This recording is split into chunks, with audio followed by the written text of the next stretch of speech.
Во јавноста не стигнуваат реакциите по повод смртта на 9-годишната Тамара Димовска од Велес. По тој повод, но и за повеќе прашања за заштитата на децата, разговараме во неделното интервју на Инбокс 7 со Драги Змијанац, директор и основач на првата детска амбасада Меѓаши. Господине Змијанац, добре дојдовте во интервјуто на Инбокс 7.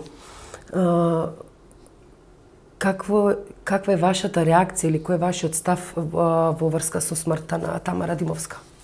Малата Тамара, која несрекно би рекол со негрижа на институциите на системот, го загуби, изгасна незиниот живот, а можеше, требаше да се спаси, само ја прелеа чашата.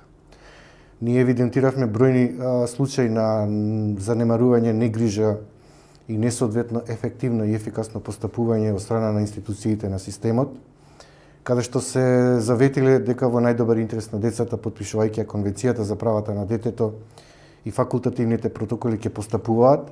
За жал се претворивме во држава која евидентира состојби, бројки, жални бројки, тажни, и не прави никаква корекција во однос на подобрување на состојбата. Без превземање на одговорност и степенување на нивото на одговорност, верувајте, овие случаи ќе се повторуваат. Има многу работа за јавниот обвинител, има многу работа за народниот правобранител. Ресорните министри треба исто така да ги прочепкаат нештата во своите ресори, да побараат одговорност и на тој начин ќе докажат и пред јавноста, ако ништо друго, и пред себе, ако имаат совест и свест и лична одговорност, дека се одговорни и дека ќе направат се овие случаи да не се повторат, а при тоа виновниците најсоодветно и најстрого да се казнат како опомена, дека ќе се мобилизира системот кога станува збор за здравјето на детето, за правилниот раст и развој, за неговата иднина, дека оваа држава е сериозно одговорна и дека ќе постапува по најдобар интерес на децата. Во врска со случајот на 9-годишната Тамара се изнаслушавме најразлични, дури контрадикторни изјави на одговорните и на фондот, и на докторите, и вчера на министерот. Тоа е вообичаен принцип. Што мислите, зошто е така? Кога јавноста бара отчет, кога еве ние застанавме, конкретно бараме дека навистина можеше да се спаси овој детски живот и дека треба да се одговара за овој случај, се мобилизира обвинителството. Обвинителството не треба да чека реакција на јавноста, ниту на граѓанскиот сектор, ниту од родителот да бара со представка помош да се испита случајот. Исто така ниту народниот правобранител. Тие треба по службена должност, веќе кога ќе се детектира слабост на нефункционалност, тромост на системот, каде што наместо да го убрза и реши проблемот, бидејќи станувало збор за денови на спас на овој живот, а не за надмудрување, дали таа операција ќе се интервенира во Република Македонија или надвор, некој мора да ја превземе одговорноста.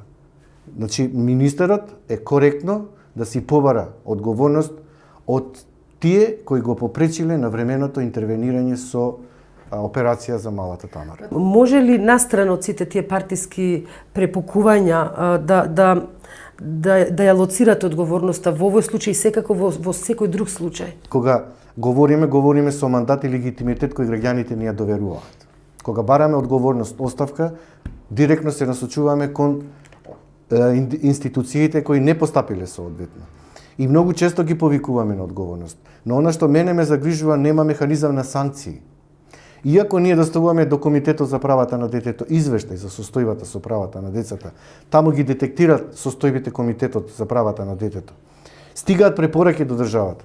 Државата несоодветно ги третира овие препораки, туку ние мораме дополнително да вложиме напори, да тие препораки државата ги испочитува, за да добие поголем кредибилитет и рейтинг во светски размери, дека Република Македонија се заветила дека ќе ги почитува правата на децата, Конвенцијата за правата на детето, Уставот, факултативните протоколи, меѓународните конвенции кои му гарантираат не само благосостојба и правилен раст и развој на детето, туку сигурност, безбедност по неговиот живот.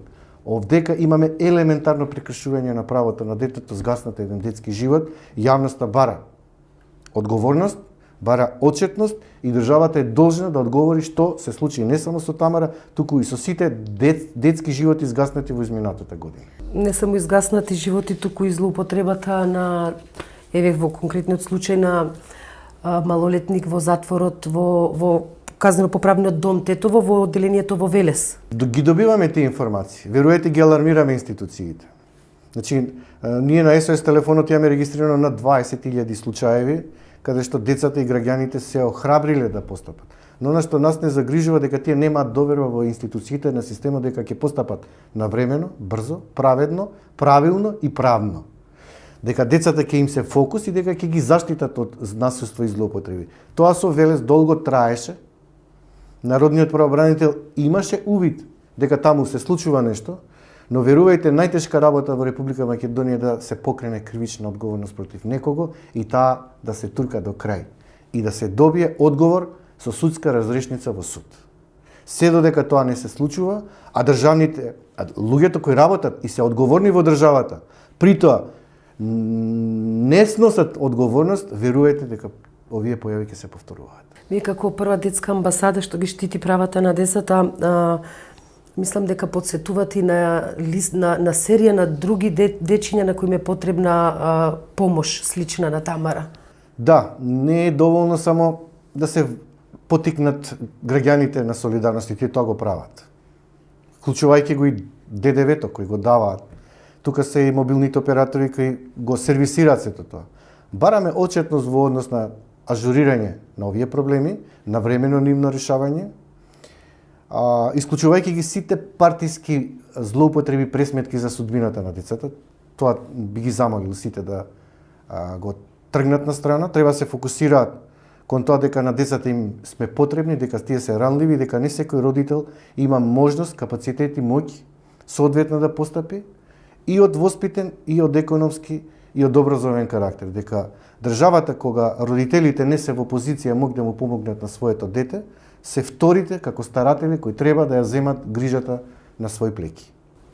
Освен здравствената заштита, вие стално предупредувате на правата на децата во образованието.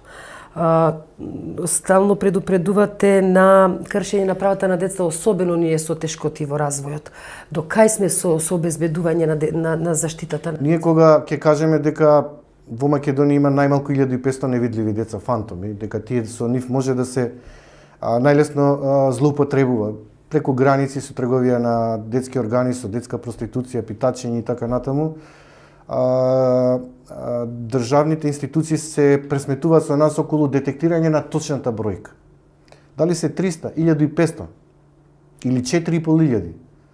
Тоа секако не е исто, но имаме веќе проблем кога веќе велиме дека има невидливи деца. Значи Државниот завод за статистика со Министерството за труд со помош на граѓански организации и центри социјална работа има можност да направи увид и овие деца да ги стави во извод од матична книга на децата. Затоа што тие деца трпат најголема дискриминација, тие не може да остварат ниту едно елементарно право. Ни право на здравство, ни право на образование, ни право на нега, грижа и така натаму. Второ, има многу деца кои не се вклучени во претшколското образование и воспитание. Вие замислите ако децата на време не ги пуштите во воспитание и згрижување, таму не само децата спијат и јадат, таму се едуцираат, се образуваат. Тоа е првиот чекор кон задолжителното основно образование. Потоа, основното училиште ако е задолжително, има многу дискриминација, посебно за ромската популација, нечисти, извалкани, немаат соодветни услови за одење на училиште, па се депримираат децата и родителите. Ако ги описмениме децата, едно дете на училиште имаме, едно дете помалку на улица. Веќе третиот чекор е задолжително средно образование. И кога тој проблем нема да го решите, ви имате еден круг каде што имате неписменост, злоупотреба, сиромаштија, си одат во круг еден со друг и така се продуцира злоупотреба на децата. Каде сме се грижили Македонија за своите деца? Осцилира, има исчекор повеќе, благодарение на совеста на граѓанството и медиумите, меѓутоа, повторно ќе кажем, кога луѓе кои ќе бидат поставени на раководни функции, а при тоа се избрани од структури кои не гарантират квалитет во остварување на нивното раководење и управување, имаме ние проблеми, а при тоа ако настане најтежок проблем, каде што треба да се санкционира, не преземаат никакви чекори за преземање на одговорност кон тие кои ги делегирале и ги назначиле на раководни функции. Какви мерки треба да се презема за да добиеме здраво поколение? Искрено да ви кажам, неговото височество воспитувачот е многу важна улога на еден воспитувач во градинка, каде што родителите кои се повеќе се зафатени и нема доволно време за комуникација и разговор со детето, треба да бидат коректор на не само на медиумското насилство кој го доживуваат и на некоректното известување и би рекол индоктринирање на детските мали главчиња, каде што и родителите кои недоволно знаат да ги едуцираат и воспитуваат децата, воспитувачот во градинка треба да биде клучен фактор, ама тој треба да биде награден и мотивиран. Значи треба офатеноста на децата да биде наместо 14 или 20%, најмалку 50%. Претежно во руралните средини, затоа што и во урбаните средини и родителите можат и имаат капацитет да платат и приватни градинки. Но во таму каде што се во посиромашните, тоа треба да биде, дури ние заговараме задолжително градинка бесплатно трета година па натаму. Тоа да биде првиот чекор на спасување на децата од можна злоупотреба. Тоа е еден момент. Втор момент е, ние сега ќе заговараме третиот факултативен протокол да се прифати во Република Македонија, да се ратификува, и доколку некој дете е жртва на негрижа на системот и при тоа нема праведна разрешница по негов интерес, да можат адвокатот кој го застапува да може да се жали директно до Комитетот за правата на детето и таму да ја бара правдата и правната разрешница.